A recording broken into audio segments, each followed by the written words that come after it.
కల్పించాల్సిన కనీస right to live article 21 చెప్తున్నట్టు తినడానికి తిండి లేదు. ఈరోజు మీరు రిలీజ్ చేసిన డేటాలోనే అత్యంత తెలంగాణలో మోస్ట్ బ్యాక్వర్డ్ క్లాస్లో బతుకుతున్న వాళ్ళలో కింది నుంచి 3వ స్థానంలో ఉంది ముదిరాజ్ సామాజిక వర్గం ఈ తెలంగాణ సమాజంలో. 75 ఏళ్ల స్వాతంత్ర రాజ్యాంగ భారతంలో కనీసం రాజ్యాంగం కల్పించాల్సిన కూడు గూడు నీడ లేనప్పుడు మరి ఇంకా ఎవరి కోసం ప్రభుత్వాలు, ఎవరి కోసం ఈ పాలన, ఎవరి కోసం ఈ రాజ్యాలు నడుస్తున్నాయి? ఈ చిత్తశుద్ధి ఎవరికి ఉన్నట్టు?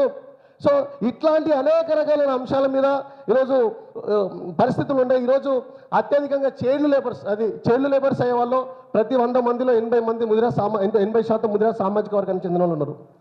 ఈరోజు అత్యధికంగా చైల్డ్ మ్యారేజ్ అవుతున్న వాళ్ళు 80% ముదిరాజ్ సామాజిక వర్గానికి చెందిన వాళ్ళు ఉన్నారు. 75 ఏళ్ల స్వాతంత్ర రాజ్యాంగ భారతంలో ఈ రోజు కూడా కనీసం వాటర్ లేని సామాజిక వర్గాలు ఉన్నాయి ముదిరాజ్ సామాజిక వర్గాలు. కాబట్టి మేమేం చెప్తున్నాం అంటే సార్, గత 75 ఏళ్ళుగా ముదిరాజుల గురించి మాట్లాడడానికి ఇష్టపడే నాయకత్వం ఉంది. ముదిరాజుల గురించి కనీసం వాళ్ళ హక్కుల గురించి మాట్లాడే పరిస్థితి ఈరోజు లేదు. కాబట్టి ఈరోజు మేము బీసీ సంఘాలకు కావచ్చు, ప్రజా సంఘాలకు, రాజకీయ పార్టీలు కూడా మేము చెప్తున్నాం, అయితే మమ్మల్ని బీసీలో కలుపుకోండి, లేదా మమ్మల్ని ఒక కేటగిరీ చేయండి. మా అస్తిత్వాన్ని ఈరోజు ప్రశ్నార్థకం చేసే పరిస్థితి తీసుకొస్తున్నారు. ఈరోజు రాహుల్ గాంధీ గారు తెల్లారితే రాజ్యాంగం పట్టుకొని ఎవరి వాటా ఎంతో, ఎవరి జనాభా ఎంతో వారి వాటా అంటున్నారు. మేము అదే అంటున్నాం, ఈ తెలంగాణలో మా జనాభా ఎంతో మా వాటా మాకు కావాలి.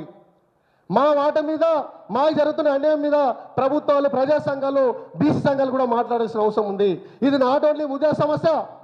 ఈరోజు ఒక బుడబుక్కల సంఘం ఎదుర్కొంటున్న సామాజిక స్థితిగతుల గురించి నీకు తెలియనప్పుడు నువ్వు బీసీలకు ప్రాతినిధ్యం ఎట్లా వహిస్తావు అని నేను అడుగుతున్నాను. కాబట్టి ఇట్లాంటివి అనేక రకాలైన సమస్యలు ఉన్నాయి. సమయభావం వల్ల నేను మాట్లాడదలుచుకోలేదు.